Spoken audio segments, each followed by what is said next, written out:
World Bank release చేసిన ease of doing business ఇండెక్స్లో India rank చాలా మెరుగుపడింది. ఇండియా స్థాయి ఇప్పుడు 63వ ర్యాంకులో ఉంది. మనం పోలిస్తే కనుక ఇది గత 4-5 సంవత్సరాల్లో చాలా మంచి మెరుగని చెప్పొచ్చు.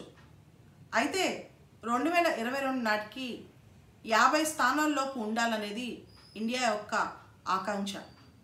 ఇండియా ఎలా మెరుగుపడింది, ఏ పారామీటర్స్లో మెరుగుపడిందని ఆలోచిస్తే మొదట వరల్డ్ బ్యాంక్ ఇచ్చే ఈజ్ ఆఫ్ డూయింగ్ బిజినెస్లో ఎన్ని పారామీటర్స్ ఉంటాయో తెలుసుకోవాలి.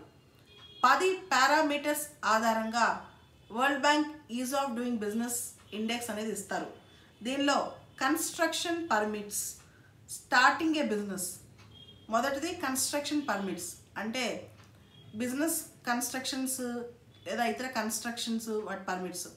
స్టార్టింగ్ ఏ బిజినెస్, కొత్త బిజినెస్ స్టార్ట్ చేయటం. ఎన్ఫోర్సింగ్ కాంట్రాక్ట్స్ అంటే వ్యాపారానికి సంబంధించిన ఒప్పందాలు ఎంత ఫాస్ట్గా ఎన్ఫోర్స్ చేయొచ్చు, కోర్టులో ఎన్ఫోర్సిబిలిటీ ఎలా ఉంది అవన్నీ. Trade across borders, trade across borders అంటే భారతదేశం ఇతర దేశాలతో వాణిజ్య విషయాల్లో ఎటువంటి ఒప్పందాలు ఉన్నాయి, సులభంగా ఉందా లేదా. దాంతోపాటు గెట్టింగ్ ఎలక్ట్రిసిటీ కనెక్షన్ అంటే విద్యుత్ కనెక్షన్ ఎంత తేలిగ్గా తీసుకురావచ్చు, అలానే విద్యుత్ ఎలా ఉంది, అవైలబిలిటీ ఎలా ఉంది. గెట్టింగ్ క్రెడిట్స్, ఇన్వెస్ట్మెంట్స్ వస్తున్నాయా, అప్పులు వస్తున్నాయా.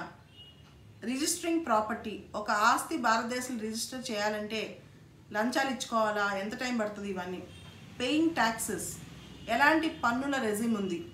రిజాల్వింగ్ ఇన్సాల్వెన్సీ, దివాలా చట్టం ఎలా ఉంది. అలానే protecting minority investors. Protecting minority investors అంటే ఎవరైతే చిన్న ఇన్వెస్టర్స్ ఉంటారో వాళ్ళ పెట్టుబడి ఎలా మదుపు చేస్తారు. ఇలాంటివన్నీ కూడా ఈజ్ ఆఫ్ డూయింగ్లో పారామీటర్స్ ఉన్నాయన్నమాట. ఈ 10 parameters. 1 construction permits, 2 starting a business, 3 enforcing contracts, 4 trade across borders, 5 getting electricity connection, 6 getting credits, 7 registering property, 8 paying taxes, 9 resolving insolvency, 10 protecting minority investors.